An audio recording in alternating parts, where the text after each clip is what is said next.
장례는 돌아가신 분의 혼백을 저승으로 보내드리는 절차죠. 그런데요, 우리 역사에 550년 만에 장례를 치른 분이 있습니다.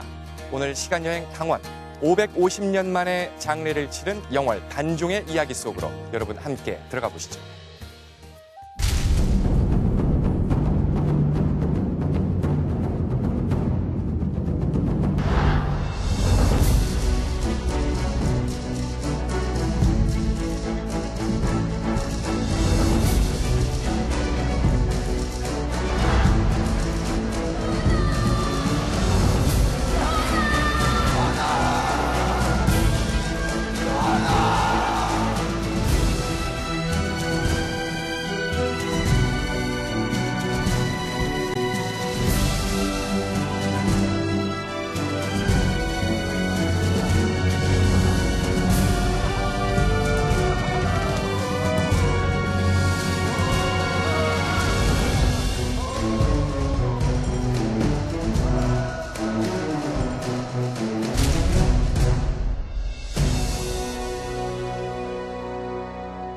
지금 영월에서 이 단종을 기리는 이 문화가 지금 이렇게 유지될 수 있었을. 이 신화라고 하는 것은 세월이 아무리 흘러도 이 민초들의 입에서 입으로 간을 풀어드리고자 하는 국민의 영혼을 담아서. 단종은 그 영월 국민한테는 살아있는 신령이다, 이런 생각이. 좋은 일을 하고 화를 당한다면은 달게 받겠다. 그게 이제 영월 음시 이제. 네, 550년 만에 행사를 통해서 장례를 치렀습니다. 이것은 뭐 단종이 이 영월 군민들에게 오늘날에도 의미가 있다, 이런 의미일 텐데, 박도식 교수님, 그 영월 주민들에게 단종은 어떤 의미일까요? 단종은 이 조선시대 그 임금 중에서 가장 비참한 최후를 맞이한 이제 임금으로 가슴속에 한이 아주 절절히 맺혀 있는 그런 존재였습니다. 예. 그러나 이제 그 비극적인 죽음 후에 역사 이면에서는 이제 다시 부활해서 살아 숨쉬는 이제 신으로 존재하고 있습니다. 네. 그게 이제 유배지였고 이제 죽음의 장소였던 이제 영월 일대에서는 태백산신이라든가 이제 마을 신으로 모셔져서 지역 전체의 이제 지킴이 역할을 하고 있습니다. 단종의 장례식 몇 년 전이었는데요. 직접 이것저것 뛰어다니시면서 국장 재현 준비 정말 열심히 하셨을 텐데, 박종석 간사님 어떻습니까? 어려운 점은 없으셨습니까? 역사를 고증한다는 게 쉽지는 않았을 것 같은데. 예, 아주 여러모로 어려운 점이 많았습니다. 네. 그 가운데서도 국장 행렬에 동원된 인력 통제가 가장 어려웠습니다. 예. 국장 재현이라는 것은 빈전에 모셔졌던 국왕의 시신을 5개월 만에 빈전에서 꺼내서 능으로 옮기는 발인 반차 행렬을 의미합니다. 그런데 이 조선시대 반차 행렬은 그 규모나 이런 면에서 너무나 컸기 때문에 사전에 충분한 도상 연습을 하지 않으면 불가능했습니다. 사전에 10일 내지 15일 전에 그 반차도를 이제 그리는데, 우리는 처음 할 때 그런 거 없이 갑자기 1000여 명 인원을 갖다가 그걸 이제 통제하다 보니까 여간 어려운 게 아니었습니다. 저기 그 강사님 이 장례식 550년 만에 장례를 쳤다 그러는데, 이게 몇 년도에 한 거죠? 2007년. 2007년에 40일에 단종대항 때 처음 시작했는데 이제 금년이 이제 40개, 벌써 9번째. 올해로 보면 이제 단종이 돌아가신 지 558년 정확하게. 그러니까 2007년이 550년 만에. 오늘 시간여행 강원에서 함께 여러분을 모시고 떠날 이 여행의 이야기, 개념 정리부터 잠깐 하고 떠나겠습니다. 17. 비정한 권력 앞에 짧게 살다간 단종의 아픈 생이 묻어있는 영월입니다. 이날은 부슬부슬 비도 내렸는데요. 배를 타고 들어간 곳은 청룡포입니다. 이곳은 3면은 강이요, 나머지 1면은 절벽이라서 지형 자체가 바깥으로 나가기 어려운 천연의 유배지와도 같은 그런 곳이었죠. 네. 안녕하세요, 선생님. 안녕하세요. 네. 반갑습니다. 네. 여기는 어떤 곳인가요? 이곳은 바로 단종 임금님께서 노산군 되어서 유배 생활을 하셨던 청룡포 됩니다. 숙부인 수양대군에게 왕위를 빼앗긴 어린 임금은 청산문, 박팽년 등이 이끈 왕위보기가 실패하자 신분이 노산군으로 강등이 됐고 17살의 영월에서 유배 생활을 시작합니다. 그리고 이곳 청령포에서 2달 정도 생활하게 되지요. 바로 이곳이 단종 임금님께서 계시던 곳이기 때문에 세인들의 출입을 차단하기 위해서 보호하기 위해서 금표를 단종이 영월에 온 그해 여름 홍수가 났다고 합니다. 그래서 거처를 옮기게 되는데요. 선생님 여기는 어디죠? 바로 이곳이 단종 임금님께서 청령포에 이어서 유배 생활을 하시던 곳 관풍헌이 됩니다. 청령포에서 관풍헌으로 옮기게 되셨군요. 이곳 관풍헌에서 단종은 생의 마지막 삶을 살았습니다. 그런데 유배 생활이 얼마나 불안하고 비통했겠어요. 밤마다 이곳 자기루에 올라 한양 쪽을 바라다 보며 눈물 지었다고 합니다.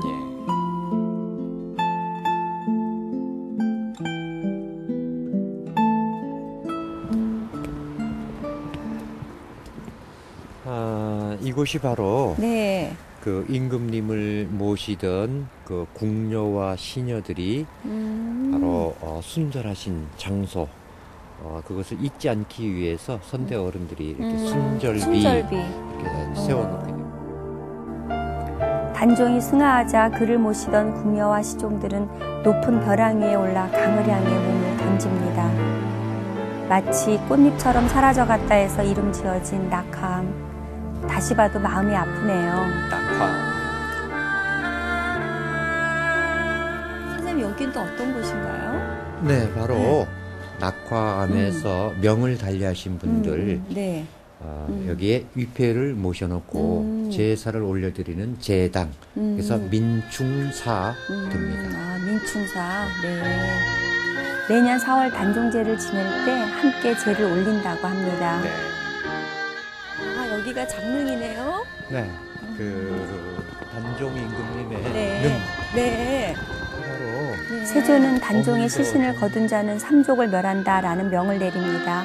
하지만 영월의 호장이었던 어몽도가 시신을 수습해서 몰래 묻고는 잠적하죠.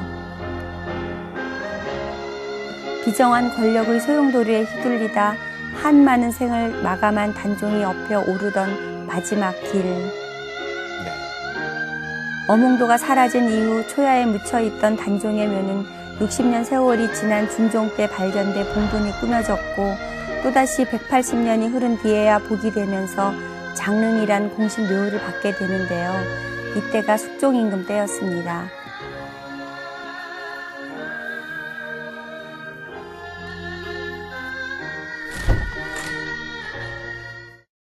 이 화면을 보면서 그 역사 속의 어떤 비장함도 느껴지고 그랬는데 이혁 선생님 직접 다녀오신 그날 비까지 내렸네요. 네, 비가 와서 더 마음이 애잔했어요.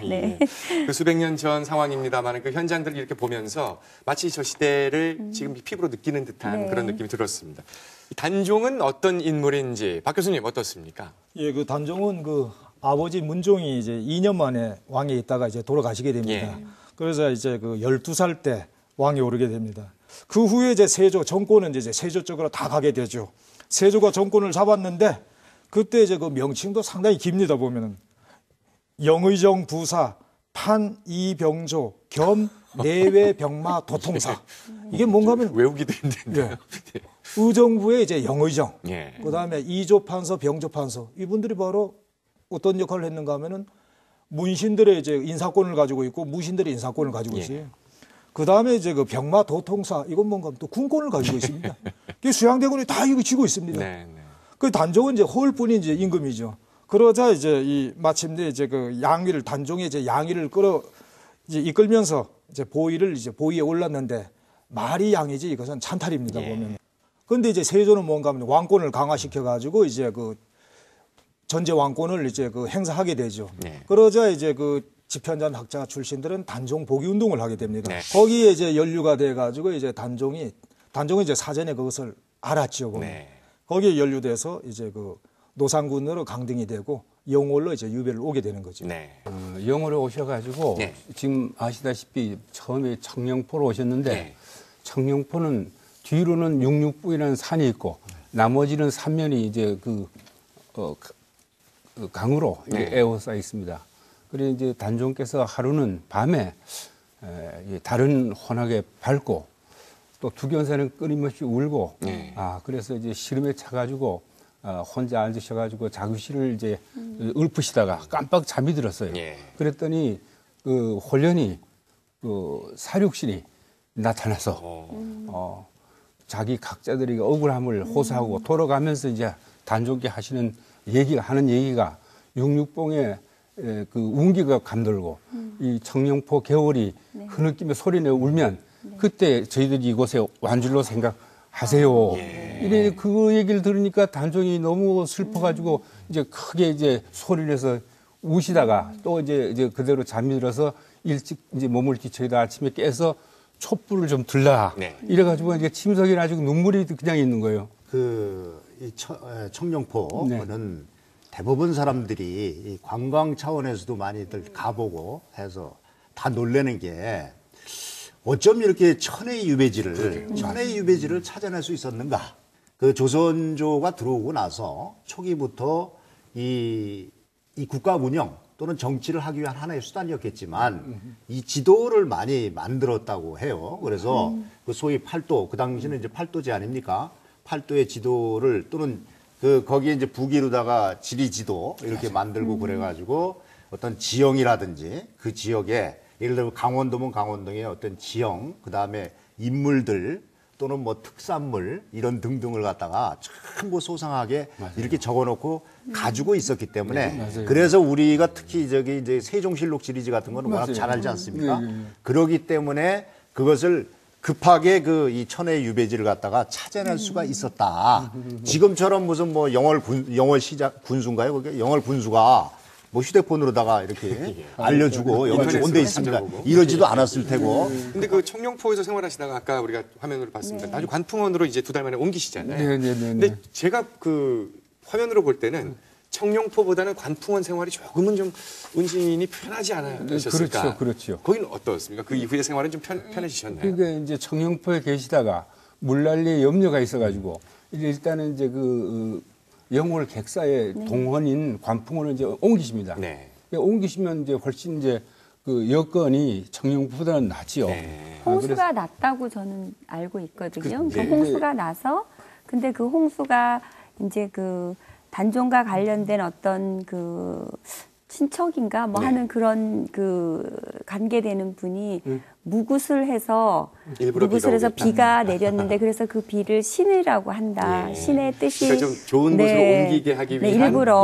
그랬다는 그래서 거죠. 2달 만에 이제 비가 내렸기 때문에 그러니까 이게 자연적으로 생긴 홍수가 아니고 그런 어떤 이제 그 염원이라 그래야 되나요? 단종이 처해져 있는 그런 아픔을 이제 어떻게 좀 표현하기 위한 그런 거라고 저는 알고 있는데 그게 맞는지. 여성다운 이혜영 선생님은 그 단종의 슬픔이 지금 오늘 방송하시면서 우리가 직접 갔다 오신 분이 감정 이병실이 되셨어요. 우리 이 선생님한테 거꾸로 한번 여쭤보면 되겠네. 자, 그러면 청령포도 갔다 오시고 전에 그 관풍원도 이제 그 처형을 당했던 장소 관풍원도 갔다 오셨는데 그 양쪽에 이렇게 본인이 만약에 유배가 됐든 뭐 살게 됐든 산다고 할 때는 어땠을 것 같아요?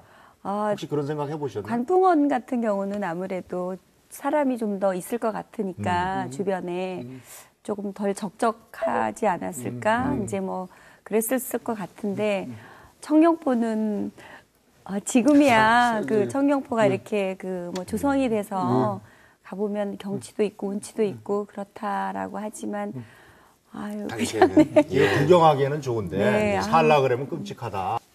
단종이 결국은 이제 세조가 내린 사약을 받게 됩니다. 근데 이 단종의 죽음에 대해서도 여러 가지 설이 있잖아요. 이 얘기를 좀 해주세요. 어떻게 단종은 세상을 떠나시게 된 겁니까? 예, 지금 말씀하신 대로 설이 많은데 정사를 보면은 세조실록을 보면 간단하게 자진했다. 짤막하게 이렇게만 나와 있습니다. 그래서 그거는 세조가 단종 역사를 이렇게 감추느라고 오기를 누구든지 인정하는 잘못된 역사고. 근데 이 단종실록을 편찬한 사람들이 누군가 하면 단종을 왕위에서 끄집어 내렸던 사람들이에요. 예. 그러니까 이제 세조 때 이제 단종실록을 편찬하는데 거기에다가 사사했다 그런 걸 이제 제대로 기록할 수가 없지 않습니까? 참 그 안타깝습니다. 세조실록에는 간단하게 우리말로 번역을 하면 스스로 목을 메어 조라니 예로서 장사 지냈다. 이게 끝입니다. 맞아요. 그렇게 돼 있죠. 간단하게 이렇게 돼 있는데 그 다음에 이제 그러면 이게 진짜 사실이냐 하는 데 대해서는 한 10가지 설이 있어요. 뭐 심지어 낙하암에서 본인이 동강에 투신을 했다. 이런 설도 있고 무슨 뭐 심지어 증살. 우리가 영창대군의 역사에서 보듯이 증살 얘기도 있고 할 정도로다가 이 한 10가지 설이 있는데 여하튼 그렇게 돌아가시고 나서 이 시신이 동강에 내던져졌다. 동강에 흘러다니는 걸 이제 어몽도가 건져가지고 이렇게 했다는 얘기인데 그래서 그 당시 그러면서 시신을 수습하는 자는 이제 삼족을 멸한다라고 하는 이제 엄명이 내려지기도 했다라고 하는 얘기가 설득력은 있어 보입니다. 여하튼 이러한 단종의 사망한 후에 단종이 사망한 후에 이 많은 사람들이 항거를 했죠. 죽음으로써. 그래서 우리가 잘 아는 이제 취익한이라든지 또 정사종 같은 분 그렇게 관리를 지낸 분들이 이제 따라서 죽은 것은 물론이고 특히 이 단종을 보필하던 그 당시의 시종과 시녀들 동강의 물결 위에 자기 몸을 던집니다.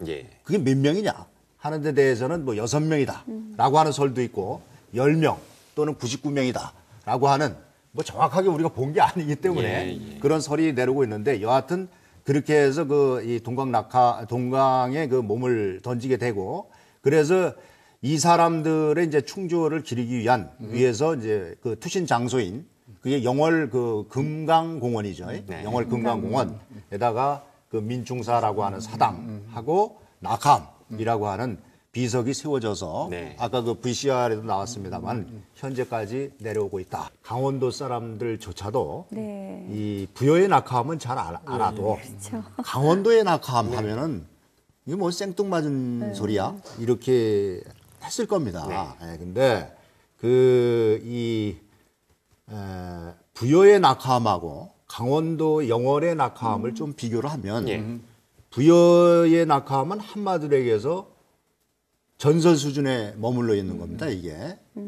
우리가 역사를 이제 거슬러 보면 660년에 백제가 멸망하고 나서 결국 의자왕이 삼천궁녀를 데리고서는 거기 가서 투신을 했다. 이래서 꽃잎같이 털어져서 거기를 낙하암이라 한다. 뭐 이렇게 알고 있지 않습니까? 또 그렇게 배워왔고. 근데 우선 이것이 삼천궁녀 투신설이라는 게 전설 수준이다. 이런 생각이 들고 삼국유사에 보면 이 낙하암이라는 말은 없습니다.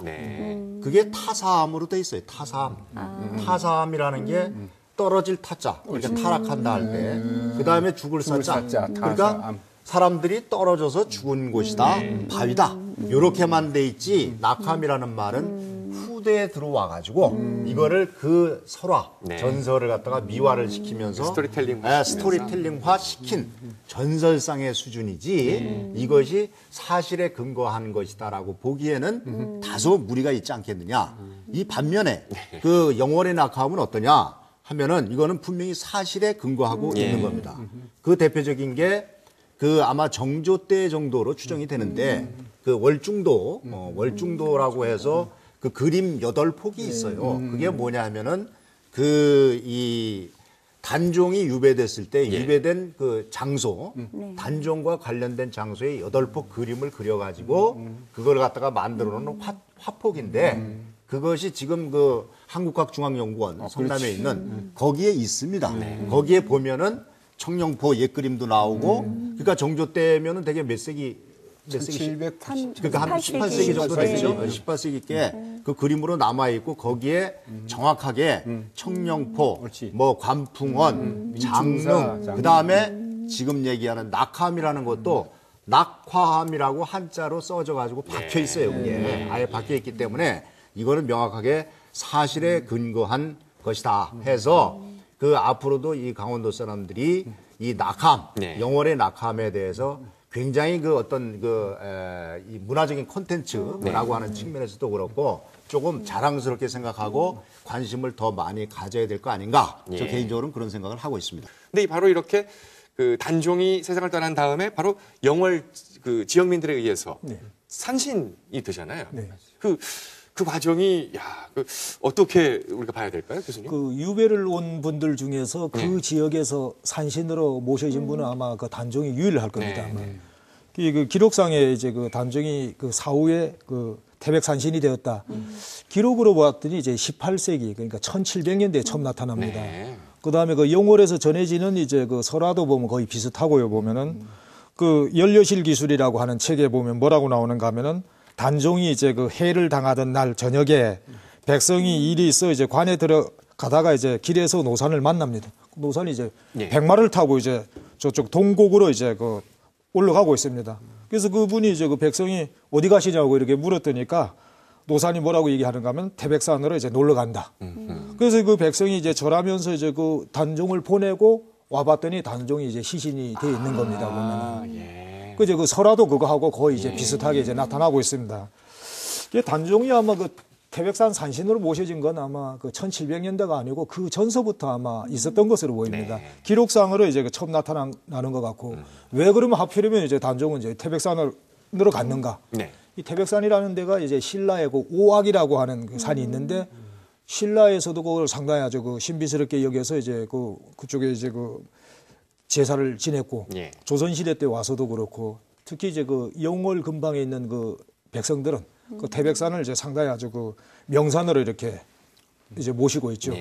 그래서 이 태백산에 이제 그 태백산 이 근방에 단종을 이제 많이 모십니다. 예전에 뭐 장사하는 분들 이제 그저 고개 이렇게 넘어갈 때 바로 이제 그 뭐 호환 그런 게 있으니까 그런 걸 막아달라. 그다음에 또 도적대들도 있고 하니까 막아달라. 그런 여문에서 이 영월 근방에 단종을 이제 많이 모시는 것으로 보입니다. 무속인들이 이제 모시는 몸신소위 주신들이 대부분 한의 서린 사람들을 대상으로 하잖아요. 그리고 한의 서린 사람이면 우리 강원도 분들, 강원도 출신들 소위 보면은 뭐 최영 장군도 있고 그다음에 그 저기 임경업 장군, 원주의 임경업 장군 같은 경우도 있고 그런데 그 중에 가장 최고의 신이 역시 단종이죠. 단종. 그 정도로 이 단종은 이 아까 뭐 박 교수님도 말씀하셨지만은 이 태백 산신으로서 사실 아까 말씀 중에 이제 그 취익한이라든지 또 그 이 차성복이라든지 일반 그 농부 출신으로 이런 분들도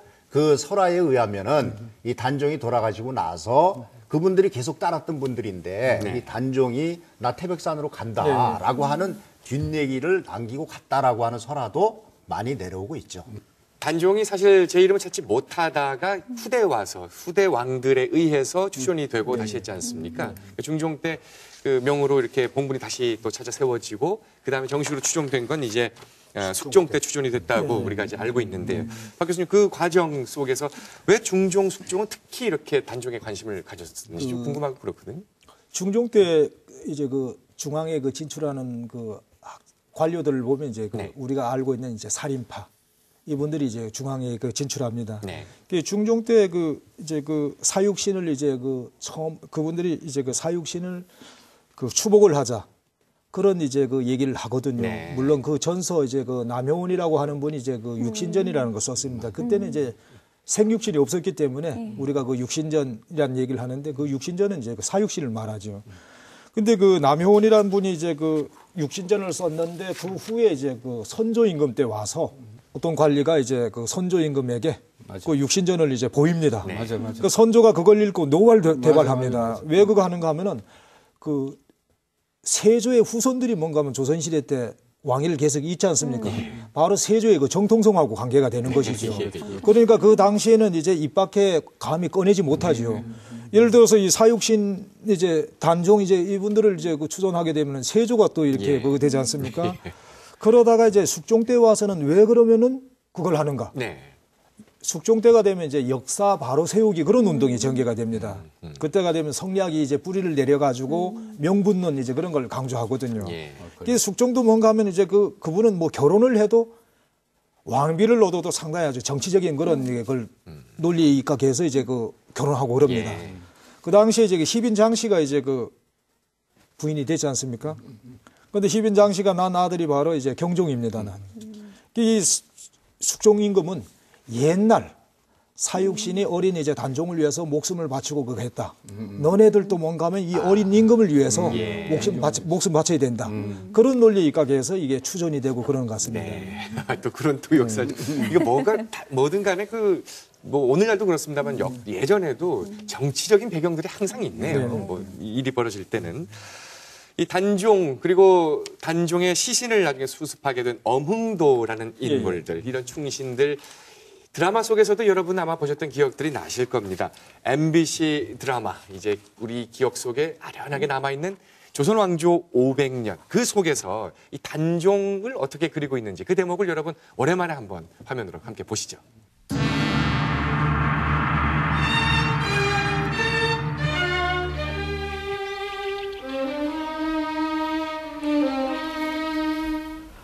숙부, 성군이 되어주세요, 숙부. 양이하는 가정이죠. 일단 거절하는 척하는 거죠. 정태 6년 유니월 열하룻날에 근정전에서 즉위하고 주상을 높여 상왕으로 받드노라.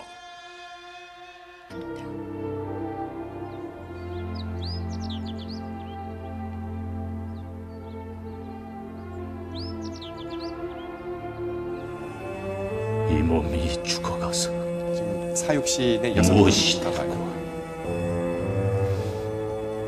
백설이 망공건할지 독이가 청청가리. 임채우 씨 모습 두 분.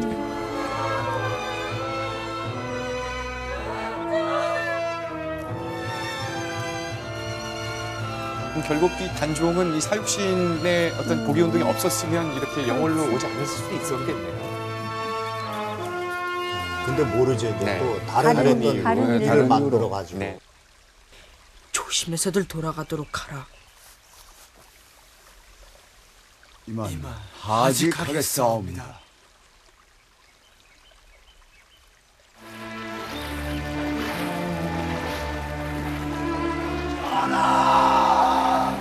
아, 왕방위원의 모습입니다. 대단합니다.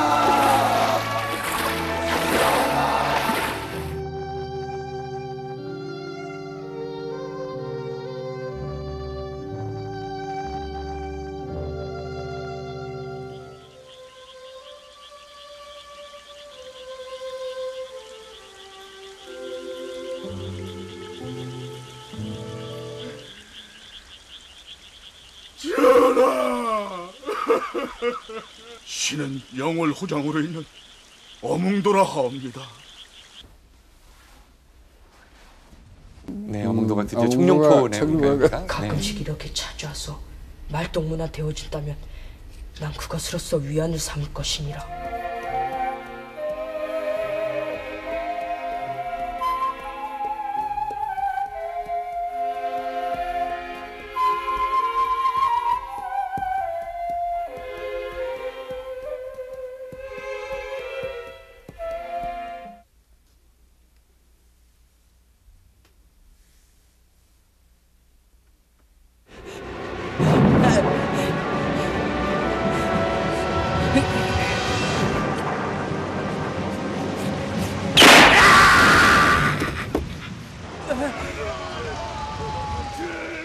그날 활주를 당긴 통이는 피를 토하고 쓰러졌고 난데없이 불어닥친 바람은 나무를 뽑아서 쓰러뜨렸다고 비영자록은 기록해놓고 소년 단종의 시체는 강물을 따라 흘러가지 않았다고 기록돼 있다. 물줄기는 급하게 흘렀으나 시신은 며칠 동안 강물 위에 맴돌았다.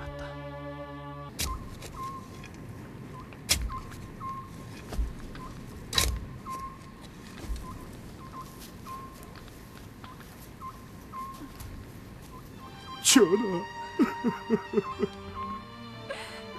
전하. 시신을 묻고 떠나는. 네. 시신을 수습하면 삼족을 면한다고 그랬으니까. 자, 이렇게 드라마의 추억 속에 한번 빠져봤습니다. 이 단종 복위 운동 때문에 결국 이렇게 영월로 유배되는 이런 장면들도 함께 보셨습니다만, 이 단종을 따르던 충신들, 그 신하들이 참 많았던 것 같습니다. 그 뭐 정치적 배경이 어쨌든 간에 생육신, 사육신, 그리고 여기에 지금 등장하는 왕방현이라든가 엄흥도 등등. 저 신하들 얘기를 좀 해주시죠. 어떻습니까? 이게 지금 말씀하신 대로 네. 뭐 그 이외에도 많죠. 아까 네. 그 추익한이라든지 무슨 차성복이라든지 뭐 또 정사종이라든지 하는 등등 뭐 그 따라서 죽기도 하고 또 끝까지 그 이 의리를 지키기도 하고 네. 뭐 이런데 그 이 살아서 단종에 대한 그 절의를 끝까지 지키신 분들을 그 6명을 이제 생육신이라고 이렇게 얘기하는데 그 시간으로 봤을 때 뭐 그거를 다 말씀드릴 수는 없고 그 중에 특별히 그 이 강원도와 그 연고를 가지고 있는 네. 강원도의 연고를 가지고 있는 두 분을 한번 소개를 해볼까 합니다. 네. 그 우선 첫 번째는 우리가 잘 아는 이 강릉 김씨인 김시습, 네. 매월당 김시습하고 그 다음에 원주 원시인 원호 네. 이 두 분이 다 이 생육신으로 이렇게 돼 있는 분인데 김시습이 같은 경우에는 뭐 아시다시피 소위 세종이 그렇게 총애를 했어요. 네. 세종이. 그래서 5세, 5살 때 그 불러가지고 테스트를 해보고 그러니까 너무 뛰어난 천재가 되나가지고 이 5세 신동이다. 이렇게까지 그 닉네임도 붙여주고 그랬었는데 여하튼 이 김시습이는 그 사육신 6명이 사육신들이 그 이 처형을 당했을 때에 그게 지금 저기 서울의 태평로 그 인근에 있는 그 군기시 터에서 그 앞에서 그 처형을 당했습니다. 근데 이때 그 이 소위 영모죄로 걸려들었는데 누가 그거를 보호하려고 그러겠어요? 네. 시신 수습도 안 하고 널브러져 있는 거를 전부 걷어다가 네. 그걸 갖다가 지금의 노량진에다가 이 묘자리를 만들어 가지고 묘포를 세워주고 네. 했던 그런 인물이 바로 그 이 김시습입니다. 예. 이분이 이제 강릉 김씨고 그 다음에 그 이 원주를 대표하는 또 원주원 씨, 원주원 씨로는 아까 말씀드린 대로 이제 원호라고 하는 분이 있는데 이 원호라고 하는 분은 지편전 직제학으로 있다가 이 단종이 영월에 유배됐다. 네. 이렇게 해서 결국 그 벼슬을 내던지고 낙창을 해서 그 주변에다가 그 이 관란정이라고 하는 정자를 이분의 호가 관란이에요. 관란정이라는 정자를 지어놓고 지금도 있습니다. 그게 지어놓고 단종을 보필을 했던 분인데 이분과 관련해서는 소위 그 이 내려오는 이 입을 빨던 여인의 이야기라고 하는 설화가 있어요. 네. 단종이 동쪽으로 옮기던 때에 원 관란이 제천 주변에 집을 짓고 상황의 기거를 살피고자 했다. 옷을 진상하거나 음식을 올릴 때면 반드시 먼저 낙엽에 글을 써서 빈 표주박에 넣어 강에 띄우면 청룡포에 도달한다. 그리고 몸소 가서 그것을 공경히 진상한다. 이웃 아낙네가 이불 빨래를 하기 위해 매번 강가로 가면 공이 늘 먼저 나와 있었다. 여인이 이상히 여겨 물으니 공은 눈물을 흘리며 충신은 두 임금을 섬기지 아니하고 열려는 두 남편을 섬기지 않는다고 합니다. 나의 옛 임금이 청룡포에 계시기 때문에 이곳에서 바라보는 겁니다라고 했다. 그 여자가 듣더니 울면서 말하기를 첩은 며칠 후면 개가를 하게 됩니다. 그래서 이렇게 이불을 빨고 있는 것입니다. 이제 해주신 말씀을 드리니 첩이 비록 상천인이지만 감동이 됩니다. 하고는 눈물을 비오듯 흘리며 평생 수절을 했다라고 하는 것을 그 이 제왕에 대한 자기가 모시던 주군에 대한 그 충정과 또 여인의 어떤 정절을 같이 이렇게 두 개를 믹스를 시켜가지고 내려오는 설화가 되겠습니다. 원래 그 생육신에 그 포함된 분이 누군가 하면은 포은 정몽주 손자 정보라고 하는 분이 있어요. 옳지. 그다음에 안동권 씨 곤절이라고 하는 분이 있어요. 근데 그 당시에 역시 뭔가 하면 거기 생육신에 드는 것도 가문이 작용합니다. 가문에서 자료 준비를 다 한 가문이 있고 그렇지 못한 집안이 있습니다. 아까 그 남용은 이야기를 하셨는데 그분도 생육신에 들어가죠. 들어가죠. 근데 이제 거기 이제 두 분이 뭔가 하면 정보라는 분하고 곤절이라는 분이 나중에 밀려납니다. 그러자 영월 선비들은 뭔가 하면 생육신 6명에다가 두 분을 또 포함해서 8년을 섬기죠. 그래서 영월에 8년사라는 이제 사당이 생기게 됩니다. 자, 이렇게 그 뭐 서울에서 인연을 맺고 끝까지 이렇게 충절을 지키는 신하들도 있는데 단종이 영월에 온 이후 이 영월 지역 주민들도 상당히 그 단종을 많이 추앙했던 것 같아요. 뭐 어몽도라는 분은 사실 그 영월의 관리였잖아요. 네, 그렇습니다. 어몽도라는 인물이 어쩌면 단종을 얘기할 때 가장 중요할 수도 있습니다. 시신을 수습하고 빼놓을 수 중요할 수도 있는 게 아니라 중요하죠. 그러니까 핵심적인 인물. 핵심적인 인물. 어몽도 얘기를 좀 해보죠. 아까 드라마 속에서는 상당히 그 우직한 그 이미지의 탤런트 분이 연기를 하셨던데 그 후대 이제 그 학자 중에서 윤양래라고 하는 분이 이제 어몽도 묘포를 씁니다. 네. 거기서 이제 뭐라고 얘기하는가 하면 군이여 그대의 행적이 알 길이 없어 유감 없이 기술치 못함이 한이 되는구나. 자료가 그렇게 없습니다. 네. 그러니까 우리가 알고 있는 거는 이제 어몽도 하면은 영월 지역의 이제 향리 중에서 제일 우두머리가 호장입니다. 네. 그 향리에 이제 그 계층이 있거든요. 네. 호장, 그 다음에 기관, 그 뭐 해서 이렇게 여러 가지 그 통인, 네. 뭐 그런 계층이 있는데 호장이라는 사람이 제일 우두머리인데 수령이 없을 때 네. 그분이 수령을 대행해서 이제 그 고을 이제 업무를 맡기도 하는 분이에요. 이 영월 호장이었던 이제 어몽도가 그 당시에 아까 앞에서 나왔지만은 시신 수습, 시신 수습을 하면은 3대를 멸한다. 예. 3족을 멸한다. 3족이 이제 본가, 이게 친가지요. 친가, 외가, 처가입니다. 네. 다 멸족이 되지요. 예. 그러니까 누가 감히 이제 가서 엄두를 못 냈는데 이 어몽도라는 분이 이제 그걸 하려고 했더니 주변에 있는 사람들이 당신이 그걸 했다가 큰 화를 입을 텐데 왜 하냐. 그렇게 얘기하니까 이제 어몽도가 이제 뭐라고 얘기하는가 하면은 이제 좋은 일을 하고 화를 당한다면은 내 달게 받겠다. 그게 이제 영월 엄씨 이제 어몽도 후손들의 그 가훈이기도 합니다. 네. 그 또 하나 궁금한 게 지금 어몽도 얘기를 계속 하니까 어몽도가 어쨌거나 하여튼 저 영월을 벗어나요. 도망을 갑니다. 근데 지금 어몽도의 묘는 영월에 있죠. 그러면 아까 자료가 별로 없다고 그랬는데 어몽도의 묘는 또 어떻게 영월에 있게 됩니까? 다른 지역에 그러니까요. 그 이제 영월에 그 충신 어몽도에 대한 이제 비가 조금 전에 박 교수님이 이제 말씀하신 것처럼 그 윤양래 부사가 그 영조 때, 영조 2년 때, 이렇게 이제 뭐 이렇게 연도를 뭐 이렇게 말하는 게 이제 미안하지만 영조 2년 1726년에 영월 부사 윤양래가 그 팔계에 있는 팔계 그 어몽도 묘의 묘갈명을 처음 세웁니다. 그것이 그 묘갈명이 사실은 단종능의 그 단종의 그 신도비보다 앞서서 생긴 겁니다.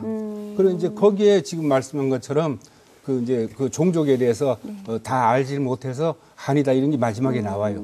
또 하나는 지금 단종 장릉 바로 밑에 어몽도 정려가 있어요.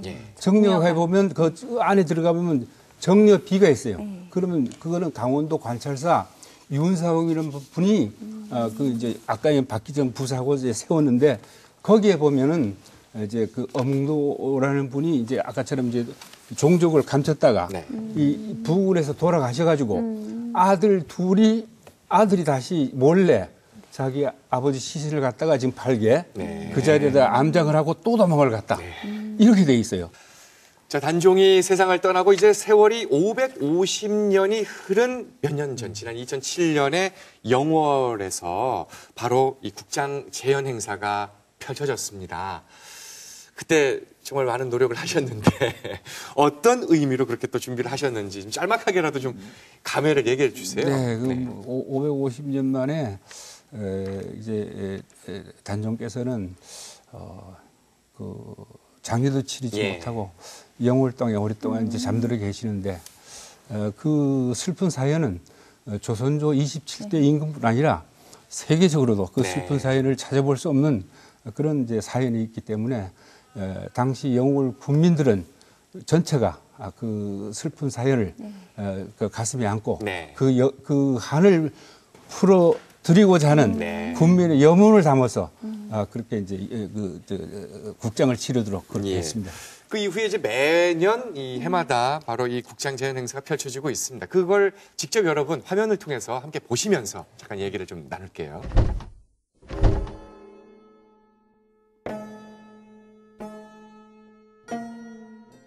영월에서 저희를 안내해 주셨던 문화해설사께서 이런 얘기를 해주셨거든요. 단종 장례를 치르면서 영월 군민들은 마치 가슴 속에 있는 한 하나가 풀어진 것 같다. 그래서 단종의 어떤 국장 제헌은 관광객을 위한 행사가 아니라 영월 군민을 위한 그런 힐링 행사다. 뭐 이런 얘기였는데요. 영월 국민들에게 단종의 어떤 이 장례는 어떤 의미가 있는지. 네.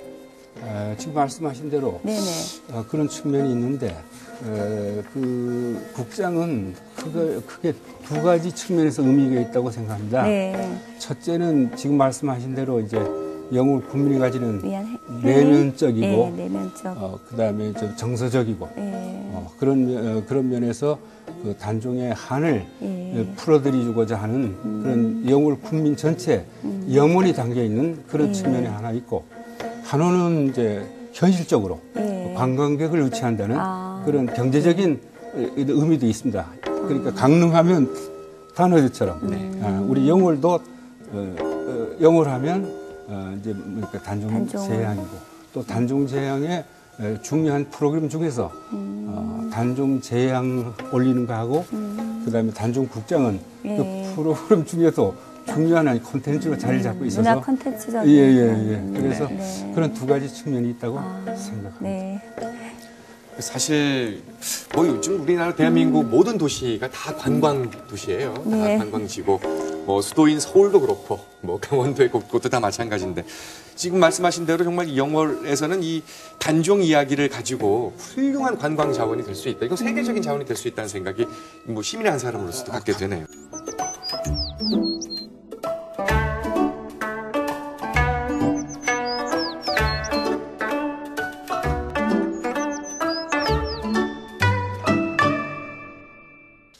자, 오늘 단종의 이야기를 함께 나눴습니다. 오늘 이런 가정을 끝으로 한번 해보고 싶습니다. 단종이 이숙종 때 추존이 됐습니다. 그래서 우리에겐 단종이라는 그 역사 속에 태정태세 문단세할 때 단이 있단 말이죠. 근데 만약에 가정을 해봅니다. 추존이 되지 않았다. 그래서 뭐 능도 없고, 그리고 뭐 세조 당시처럼 단종 얘기를 하는 것 자체가 조선시대 그 말미까지 계속해서 얘기하는 것 자체도 금지돼 있고 처벌을 내리고 막 이렇다면은 과연 지금 영월에서 이 단종을 기리는 이 문화가 지금 이렇게 유지될 수 있었을까요? 아니면 그냥 묻히고 말았을까요? 박 교수님 보시기에는 어떻습니까? 아마 그 단종이 추존이 되지 않아도 영월 사람들은 아마 단종을 영원히 아마 모셨을 겁니다. 시원한 답이신데 박 강사님 어떻습니까? 저도 동감입니다. 이제 그 이유는 그 충종 11년에 처음으로 이제 명을 받고 우승지 신상에 가잖아요.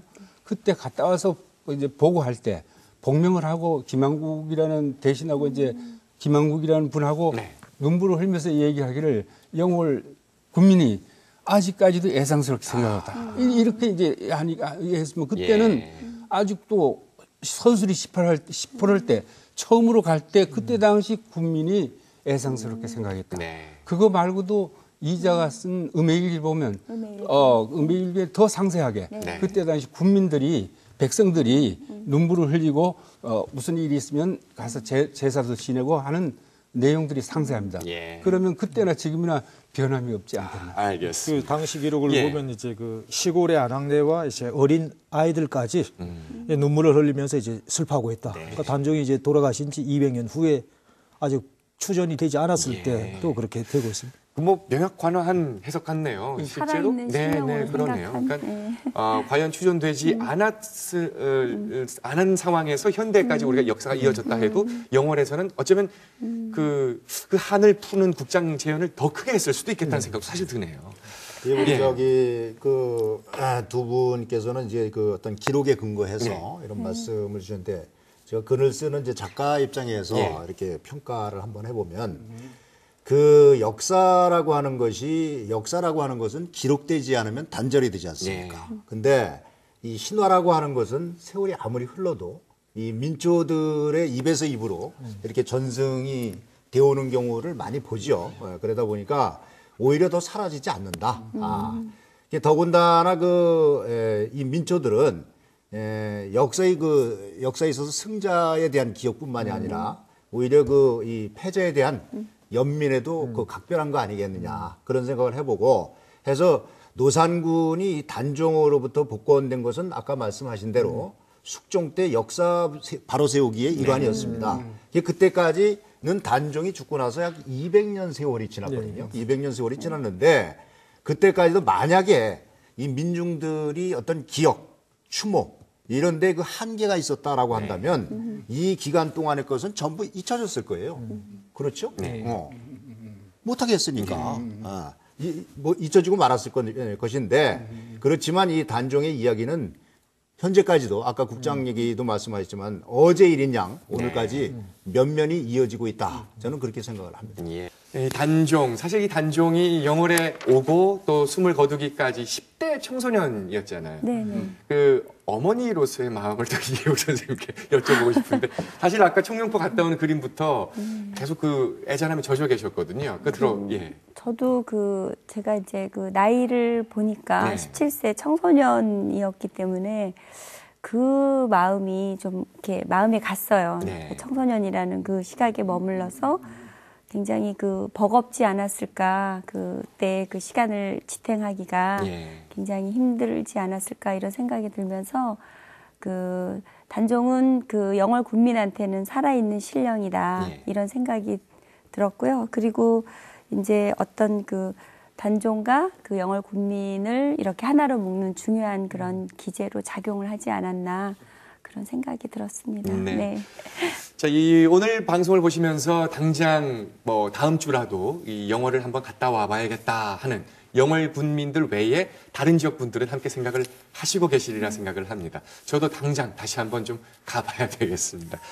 시간여행 강원 오늘 순서 함께 하시면서도 여러분 또 한번 느끼셨을 겁니다. 이 과거, 역사는 현재와 분리되어 있는 것이 아니라 계속해서 연결고리로 이어져 가고 있다는 걸 또 한번 느끼셨을 텐데요. 영월의 단종 이야기가 그러했습니다. 시간여행 강원 다음 시간엔 더 재미있는 역사 이야기로 찾아뵙겠습니다. 시청해 주셔서 고맙습니다.